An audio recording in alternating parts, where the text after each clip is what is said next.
Selamat pagi anak-anak, Assalamualaikum warahmatullahi wabarakatuh. Hari ini kita akan masuk ke materi berikutnya, yaitu kita bahas tentang gelombang cahaya, yang mana kita akan bahas terlebih dahulu pembagiannya, yaitu kita bahas di optik fisis. Oke, sebelum masuk ke optik fisis, maka kita perlu definisikan terlebih dahulu apa itu cahaya.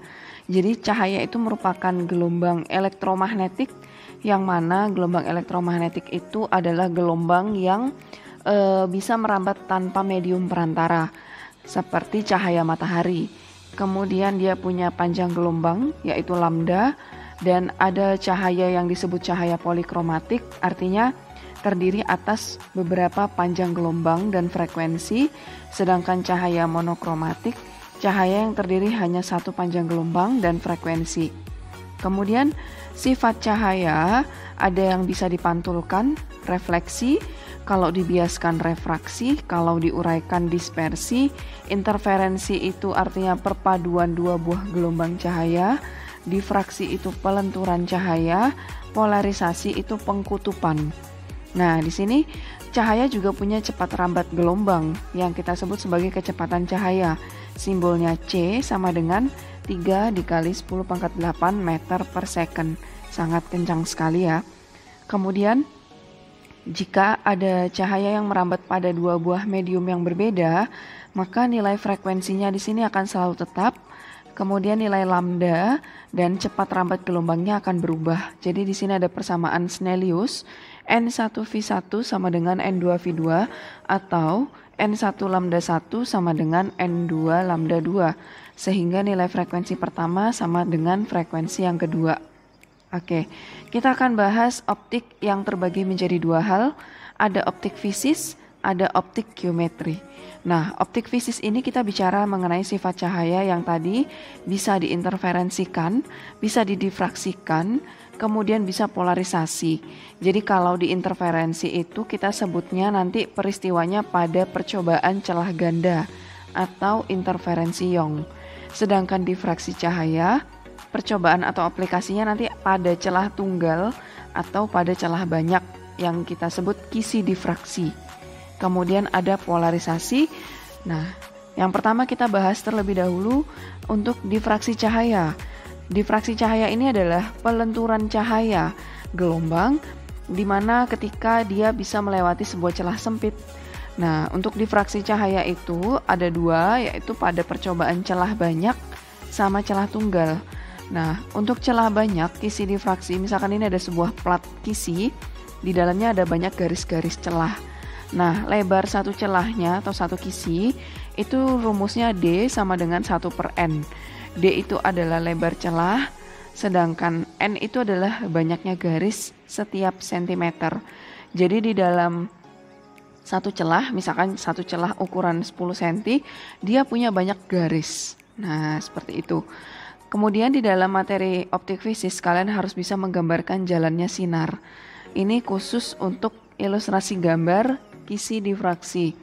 Tadi kita misalkan di sini ada banyak celah. Nah, ini ada lubang-lubang dari celah, kemudian ditembakkan sinar cahaya, gelombang cahaya ditembakkan, terus dia akan masuk ke dalam, ini misalkan sinar, maka dia akan masuk ke dalam masing-masing lubang. Nah, maka akan keluar cahaya tersebut mengumpul di salah satu pantulan pada layar. Maka di dalam layar ini nanti akan muncul pola gelap terang. Nah, ketika kita memantulkan cahaya, maka di sini ada sudut yang dibentuk antara sinar dengan garis horizontal. Nah, ini disebut sebagai theta. Kemudian D itu adalah lebar celah. Kemudian di sini akan muncul terang pusat, terang ke-1, terang ke-2, terang ke-3. Begitu juga ke bawah, terang ke-1, terang ke-2, dan terang ke-3. Nah, di antara terang itu ada gelap. Jadi muncul bentuk sinar yang terang, kemudian gelap, kemudian terang lagi. Nah, sekarang kita bicara simbol. Jadi jarak antara terang atau gelap ke terang pusat itu disebut sebagai Y. Jadi simbol Y itu misalkan dari terang ke-1 ke terang pusat itu adalah nilai dari Y. Nah, kemudian jarak dari terang pusat ke terang ke-1 itu nilainya 1 lambda. Terang ke-1, terang ke-2, 1 lambda, dan seterusnya. Jadi antar terang itu 1 lambda. Begitu juga antar gelap. Gelap ke-1 ke gelap ke-2, 1 lambda. Gelap ke-2 ke gelap ke-3, 1 lambda. Nah, namun jarak antara gelap ke terang itu hanya setengah lambda. Jadi dari terang pusat ke gelap ke-1 itu setengah lambda, gelap ke-2 ke terang ke-2 juga setengah lambda. Nah, maka kita bisa membuat perumusan, yaitu kalau kita gambarkan secara horizontal pola gelap terangnya, terang pusat, kemudian terang ke-1, terang ke-2, terang ke-3 ke kanan, ke kiri juga sama, kemudian jarak antara terang ke terang itu ada gelap, terang pusat gelap 1, kemudian terang ke-1 gelap ke-2, kemudian terang ke-2 gelap ke-3, dan seterusnya. Kemudian ini jarak lambda, terang ke terang 1 lambda, gelap ke gelap 1 lambda, terang ke gelap itu setengah lambda. Kemudian besaran fisika lainnya, jarak antara celah ke layar itu adalah L, artinya jarak celah ke layar. Nah, jadi kita bisa buat pola. Hasil dari interferensi maksimal dari pola terang adalah D sin theta sama dengan M lambda. Jadi kalau di kisi difraksi, interferensi maksimalnya menghasilkan pola terang, yaitu D sama dengan 1/n bisa diuraikan sin theta sudut yang dibentuk tadi. Kemudian M itu adalah orde. Orde itu dimulai dari 0, 1, 2. 0 itu terang pusat, 1 terang ke-1, 2 terang ke-2. Ini khusus untuk pola terang. Lambda itu panjang gelombang. Nah, kalau pola terang yang lainnya rumusnya adalah 1/n dikali sin theta sama dengan M lambda, atau kalau tidak pakai sudut, dy/L sama dengan M lambda. Nah, untuk interferensi minimal atau minimum, dia akan menghasilkan pola gelap. Tadi ingat, gelap itu dia selalu selisihnya setengah dari terang pusat. Setengah, kemudian gelap kedua 1,5, gelap ketiga 2,5, dan seterusnya. Maka rumusnya menjadi D sin theta sama dengan M min setengah lambda. M itu orde. Karena gelap itu tidak ada gelap pusat, adanya langsung gelap ke-1, maka ordenya kita mulai dari 1, 2, 3. Kalau kita ingin menentukan pola gelap dari gelap kedua, maka M-nya kita tulis 2, kemudian dikurangin setengah. Kita lihat dari terang pusat gelap kedua itu, kalau tadi 2 dikurangin setengah, maka hasilnya adalah betul 1,5 lambda.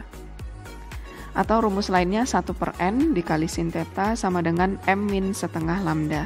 Atau dy/L sama dengan M min setengah lambda. Berikutnya kita bahas interferensi pada celah ganda. Nah, jadi untuk sifat kisi difraksi itu sama kayak seperti celah ganda. Nah, jadi untuk celah ganda sama seperti kisi difraksi. Jadi gambarnya yang membedakan hanya di sini kalau celah ganda lubangnya ada 2 aja. Sinar datang, maka dia masuk ke 2 celah. Kemudian sinarnya diteruskan, maka menghasilkan pola gelap terang. Nah, maka jarak dari gelap terang itu lambdanya sama seperti kisi difraksi. Kalau kita buat horizontal, maka bentuknya seperti ini. Terang pusat, kemudian gelap ke-1 itu setengah lambda, gelap ke-1 ke terang ke-1 itu juga setengah lambda, terang pusat ke terang ke-1 itu 1 lambda, terang ke terang semua 1 lambda, gelap ke gelap pun juga 1 lambda.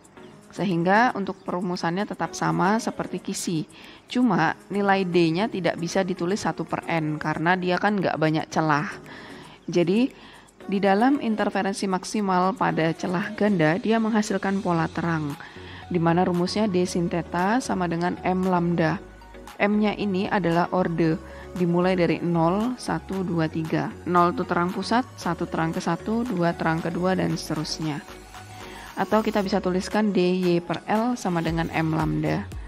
Nah, berikutnya untuk interferensi minimal, maka dia akan menghasilkan pola gelap, di mana rumusnya sama, D sin theta dikurangin setengah lambda. Jadi ordenya gelap ke-1 dikurang setengah lambda. Begitu juga untuk dy/L sama dengan dalam kurung M min setengah tutup kurung lambda.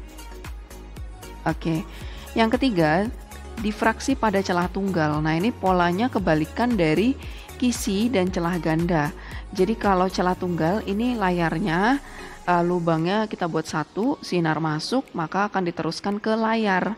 Nah, di pola layar yang membedakan adalah ini, perhatikan baik-baik ya. Jadi terang pusat ke terang ke satu itu jaraknya 1,5 lambda, sedangkan terang pusat ke gelap ke satu itu 1 lambda. Gelap ke terang dia setengah lambda. Nah, jadi yang membedakan adalah jarak dari terang ke satu ke terang pusat itu yang cukup lebar, 1,5. Nah, terang ke satu ke terang ke satu bawah itu dia nilainya adalah 3 lambda. Kemudian dari gelap ke terang itu juga setengah lambda, terang ke terang dia tetap 1 lambda, gelap ke gelap pun juga 1 lambda. Nah, maka untuk interferensi maksimal dia menghasilkan pola gelap, jadi dia berkebalikan. Jadi di sini pola gelapnya maksimal D sin theta sama dengan M lambda. M kita mulai dari gelap ke 1, ke 2, ke 3. Nah, atau DY per L sama dengan M lambda. Selanjutnya interferensi maksimal, interferensi minimal, maka dia menghasilkan pola terang. Nah, ingat di sini untuk menghasilkan terang ke 1 maka dia membutuhkan 1,5 lambda. Berarti D sin theta M-nya itu terang pusat misalkan dari 0 ditambah setengah lambda. Kalau terang ke 1 tadi kan 1,5, maka M-nya 1 ditambah setengah. Jadi nilainya adalah 1,5 lambda. Kalau terang kedua 2 ditambah setengah, 2,5 lambda, seperti itu. Oke. Atau rumus lainnya DY per L sama dengan M ditambah setengah lambda. Oke. Berikutnya kita akan review kembali untuk grafik intensitas cahaya pada layar. Nah, karena tadi interferensi celah ganda atau difraksi pada kisi itu mirip gelombangnya, maka kita bisa buat intensitas cahaya itu seperti ini grafiknya. Jadi terang pusat, kemudian terang ke 1, ini terang pusat ke terang ke 1 kan jaraknya 1 lambda. Kemudian di antara terang ke terang ada gelap ke 1 jaraknya setengah lambda. Kemudian terang ke gelap juga jaraknya setengah lambda. Begitu juga yang ke kiri. Sehingga kita buat kesimpulan rumus pola terang adalah D sin theta sama dengan M lambda atau DY per L sama dengan M lambda. Sedangkan pola gelap, maka kita bisa rumuskan D sin theta sama dengan M dikurangin setengah lambda atau DY per L sama dengan M min setengah tutup kurung kemudian dikali lambda. Nah, kalau kita tarik garis, kita bandingkan dengan bentuk grafik interferensi pada celah tunggal, maka yang di bawah ini celah tunggal seperti ini. Jadi tadi jarak antara gelap ke 1 ke terang pusat, kemudian jarak terang ke 1 ke terang pusat. Tadi terang ke 1 ke terang pusat itu nilainya adalah 1,5 lambda. Nah, ini kita lihat kembali. Jadi dari terang pusat ke terang ke 1, 1,5 lambda. Terang pusat ke gelap ke 1 itu 1 lambda. Nah, kalau kita buat kurva grafik interferensi seperti ini, jadi nilai dari puncaknya terang pusat itu masih segaris sama terang pusat pada difraksi celah tunggal. Kemudian karena di interferensi maksimal pada celah tunggal itu menghasilkan pola gelap, nah ini kan tadi maksimalnya terang. Ketika ditarik ternyata dia maksimalnya di gelap. Nah, seperti itu. Terus kalau di interferensi celah ganda, dia yang minimal kan pola gelap. Ini grafik turun. Maka ketika ditarik garis, ternyata yang minimal pola terang. Nah, jadi kalau pola terang di fraksi celah tunggal di atas puncak itu, maka dia menghasilkan pola terang.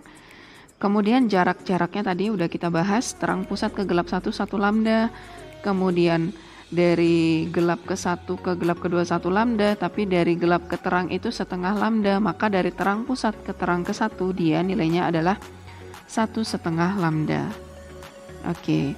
Ini keterangannya, D itu adalah lebar celah, Y jarak interferensi ke terang pusat, L jarak celah cahaya ke layar, lambda itu panjang gelombang, ada simbol angstrom.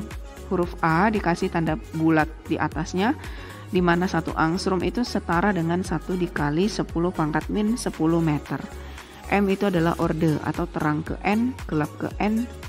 Nah, Tadi reviewnya untuk difraksi celah tunggal, rumus terang, dia menghasilkan pola minimal, yaitu D sin theta sama dengan M ditambah setengah lambda, atau DY per L sama dengan M ditambah setengah lambda.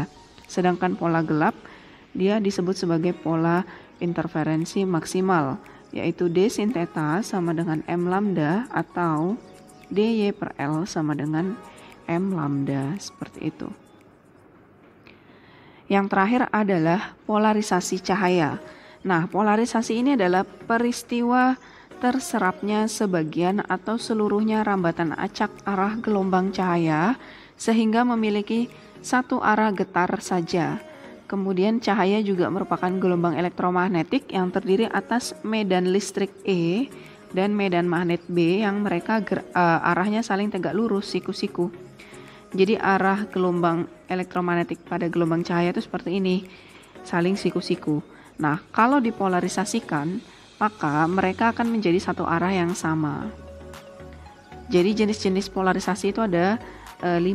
Ada polarisasi akibat penyerapan selektif atau absorpsi, akibat pemantulan atau pembiasan, akibat hamburan, akibat pemutaran bidang polarisasi dan pembiasan ganda. Untuk B, C, D, E kalian bisa baca di buku solatif. Untuk polarisasi akibat absorpsi atau penyerapan selektif, Ibu akan bahas. Jadi di sini kalian lihat ini ada suatu mesin polarisator. Nah, mesin ini berada pada satu bidang yang sama. Misalkan ini alatnya. Nah, maka dia memiliki sumber cahaya, kemudian di sebelah sumber cahaya itu ada layar pertama, kemudian ada layar kedua yang bisa diputar-putar. Nah, untuk polarisasi absorpsi, di sini kan ada gelombang cahaya yang mana arahnya itu masih ke segala arah. Jadi kalau kita lihat gelombang cahayanya itu arahnya acak. Nah, sumber cahaya ini punya intensitas awal, kita tulis I0. Saat cahaya itu masuk ke dalam layar polarisator pertama, maka intensitas cahaya yang berhasil lewat akan menjadi setengah dari intensitas mula-mula. Jadi yang pertama ini tadi adalah I0, kemudian ini I1 yang nilainya adalah setengah dari I0. Jadi tadi yang arah transmisi cahayanya ke segala arah, siku-siku, setelah masuk dia menjadi satu arah yang sama. Nah, setelah itu dilewatkan lagi ke layar yang kedua, yaitu layar analisator pertama. Nah, layar ini bisa kita putar-putar ke kanan ke kiri, dan dia punya sudut theta terhadap layar sebelumnya. Jadi, ketika ini diputar, maka semakin sedikit intensitas cahaya yang bisa lewat. Jadi, nilai dari intensitas yang kedua, I2, itu adalah I1 cos theta. Nah, karena apa kok pakai cos? Karena dia ada pengaruh putaran sudut layar. Nah, jadi I2 itu sama dengan I1 cos theta. Jika ada layar lagi, maka I3 sama dengan I2 cos theta. Maaf, cos kuadrat ya. Jadi, I1-nya itu kita bisa tulis setengah I0, maka I1 adalah setengah I0 cos kuadrat theta. Oke, jadi ketika dia lewat pada layar yang kedua, maka intensitasnya semakin sedikit. Nah, ini rumusannya I2 sama dengan I1 cos kuadrat theta, atau I2 adalah setengah I0 cos kuadrat theta. Nah, contoh lainnya kalau misalkan layarnya ada 3, maka I3 itu bisa kita tulis sebagai I2 sebelumnya dikali cos kuadrat theta. Karena I2 itu nilainya adalah setengah I0 cos kuadrat theta dikalikan lagi cos kuadrat theta, jadi kita dapatkan setengah I0 cos pangkat 4 theta. Nah, kita bisa buat kelipatan. Kalau intensitasnya ada 4, maka I4 itu adalah setengah I0 cos pangkat 6 theta. Kalau ada 5, setengah I0 cos pangkat 8 theta, dan seterusnya. Oke, ini selesai penjelasan mengenai optik fisis. Selanjutnya silakan dicatat, kemudian dicoba latihan soal terkait gelombang cahaya pada optik fisis. Terima kasih. Wassalamualaikum warahmatullahi wabarakatuh.